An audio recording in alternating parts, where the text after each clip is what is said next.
Watermelon boat swimming pool. Dariyapur नाम का एक गांव था जहां पर ब्रिजेश नाम का एक किसान रहता था। उसने अपने बेटे राहुल को पढ़ाई के लिए हॉस्टल में रखा था। पढ़ाई पूरी होने के बाद वो गांव वापस आता है, बच्चों को काम करते देखता है। घर आने के बाद वो अपने पापा से कहता है, पिताजी, इतने साल के बाद गांव आया हूँ, पर गांव में कुछ भी नहीं बदला। सब वैसे का वैसा ही दिख रहा है। कोई भी सुधारना गांव में नहीं हुई। हाँ बेटा, लोग अपने बच्चों को पढ़ाने की सोचते ही नहीं, और सोचे भी तो स्कूल यहाँ से कोसों दूर है। आने जाने का भी कोई साधन नहीं। ऊपर से जाना हो तो नदी पार करके जाना पड़ता है, और वो भी बहुत खतरनाक है। लेकिन अगर बच्चे पढ़े नहीं तो गांव की क्या, देश की किसी भी तरह से तरक्की नहीं होगी। अब तो बेटा बच्चों के भी मन में पढ़ाई के प्रति कोई लगाव नहीं रहा। वो भी नहीं चाहते पढ़ाई करना। इस गांव में तू ही एक पढ़ा लिखा है। देख, अगर तू ही कुछ कर सकता है तो। राहुल अपने गांव के लिए चिंतित रहता है और कुछ करने की ठान लेता है। गांव में वो लोगों को समझाने जाता है। तब वो देखता है कि कुछ बच्चे होटल में काम कर रहे हैं, कुछ बच्चे माँ बाप के साथ खेती में काम कर रहे हैं। ये सब देखकर वो कहता है, ये क्या, पढ़ाई की जगह पर सारे बच्चे किसी ना किसी काम में व्यस्त है। उन सबका ध्यान पढ़ाई पर होना चाहिए इस उम्र में। ऐसा सोचकर राहुल पड़ोस वाले घर जाता है, जहां पर राहुल देखता है कि मुन्ना नाम का बच्चा घर में काम कर रहा है। तब राहुल कहता है, अरे क्यों मुन्ना, स्कूल क्यों नहीं गए? तुम घर के काम क्यों कर रहे हो? क्या कहा भैया? स्कूल? पता नहीं ये कहा है, पर मुझे घर के काम करना अच्छा लगता है। अरे पर मुन्ना, पढ़ाई भी करना जरूरी है। पढ़ाई? ये किस चिड़िया का नाम है? यह सुनकर तो राहुल को बहुत अजीब लगता है कि बच्चों को पढ़ाई के बारे में कुछ पता नहीं। कि तभी मुन्ना की माँ घर के अंदर से ही उसे आवाज लगाते हुए बाहर आती है। अरे ओ मुन्ना, काम खत्म हुआ कि नहीं? चल अब खेत में भी जाना है। ऐसे कहते हुए मुन्ना की माँ बाहर आती है।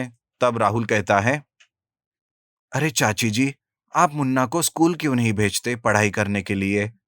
अभी तो उसकी उम्र है पढ़ाई करने की, ना कि काम करने की। अरे राहुल बेटा, कैसे भेजे इसे स्कूल? स्कूल गांव से बहुत दूर है। ऊपर से स्कूल ले जाने और वापस लाने में ही पूरा दिन निकल जाएगा। फिर काम कब करेंगे और परिवार का पोषण कैसे करेंगे? इसीलिए तो हम बच्चों को मेहनत और मजदूरी ही सिखाते हैं, पढ़ाई नहीं। यह सुनकर राहुल को बड़ा दुख होता है। राहुल कैसे भी करके बच्चों को स्कूल भेजना चाहता था। उन्हें पढ़ लिख कर खुद के पैरों पर खड़ा करना चाहता था। इसलिए वो घर जाकर अपने पिताजी से कहता है, पिताजी, मैंने ठान लिया है कि इसी गांव में रहकर मैं अपना रोजगार ढूंढ लूंगा। अरे पर बेटा, शहर जाएगा तो अच्छी कमाई होगी। गांव में कुछ नहीं रखा बेटा। यहाँ पे तो कमाई का कोई भी साधन नहीं है। पिताजी, मैं एक स्कूल बस खरीदूंगा और बच्चों को स्कूल में छोड़ना और उन्हें वापस लेने का काम करूंगा, जिससे मेरा रोजगार भी हो जाएगा। बेटा, इस गांव के बच्चे स्कूल नहीं जाएंगे। तुम चाहे कितने भी पापड़ बेल लो, तुम्हारी सारी मेहनत बेकार हो जाएगी बेटा। और हाँ, स्कूल बस खरीदने के लिए पैसे कहाँ से लाएगा बेटा? पिताजी, मैं बैंक से लोन ले लूंगा। एक बार सोच लो बेटा, ये गांव वाले अपने बच्चों को पैसे देकर स्कूल नहीं भेजेंगे। इतना समझाने पर भी राहुल एक बार कोशिश करना चाहता है। राहुल बैंक से लोन लेता है और एक स्कूल बस खरीदता है। वो स्कूल बस लेकर गांव आता है। यह सब कुछ मुन्ना देख लेता है और अपने सारे दोस्तों को बुलाकर कहता है, अरे दोस्तों, कल से अपनी आजादी छिनने वाली है। राहुल भैया ने हमें स्कूल भेजने का सारा इंतजाम कर रखा है। मुझे नहीं जाना स्कूल वूल। मैं तो खेतों में और घर में ही काम करूंगी। सारे बच्चे स्कूल जाने से मना करते हैं। तब मुन्ना कहता है, अरे हम नहीं चाहते स्कूल जाना, पर हमारे माँ बाबा तो जबरदस्ती करेंगे ना। फिर कुछ ऐसा करते हैं कि माँ बाबा ही हमें स्कूल ना भेज सके। ऐसा सोचकर मुन्ना और बाकी के बच्चे स्कूल बस को तोड़फोड़ कर देते हैं। दूसरे दिन बस को इस हालत में देखकर मुन्ना की माँ उसे कहती है, अरे राहुल, ये कैसी बस है? क्या हम ऐसे टूटे फूटे बस से भेजे बच्चों को? रास्ते में कुछ हो गया तो? नहीं पढ़ाना हमें अपने बच्चों को ऐसे खतरे में डालकर। राहुल उन्हें बहुत समझाता है, पर मुन्ना की माँ नहीं सुनती और सारे गांव में ये बात फैला देती है। गांव वाले भी स्कूल भेजने के लिए मना करते हैं। तब राहुल सोचता है, अरे कल ये बस तो ठीक ठाक थी, शायद बच्चों ने ही कुछ किया होगा स्कूल ना जाने के लिए। कोई बात नहीं, मैं ही अपना तरीका चेंज करता हूँ। ऐसा कुछ करता हूँ कि सारे बच्चे अपने आप स्कूल जाने के लिए माने। ये सोचकर राहुल तरबूज के आकार वाला बोट बनवाता है और उसमें पानी डालता है। इस तरह से वो वाटरमेलन बोट स्विमिंग पूल बनवाता है और कहता है, वाह वाह, कितना मजा आ रहा है तैरने के लिए। राहुल की ये बात सुनकर मुन्ना घर से बाहर आता है। वाटरमेलन बोट स्विमिंग पूल देखकर मुन्ना की भी इच्छा होती है उस स्विमिंग पूल में तैरने की। मुन्ना पास आकर राहुल से कहता है, भैया भैया, मुझे भी तैरना है। नहीं नहीं, तुम्हें पढ़ना लिखना नहीं आता। स्विमिंग पूल में वही तैर सकता है जो स्कूल जाता है। राहुल को तैरते हुए देख बाकी के बच्चे भी वहां आते हैं, पर राहुल उन्हें तैरने नहीं देता।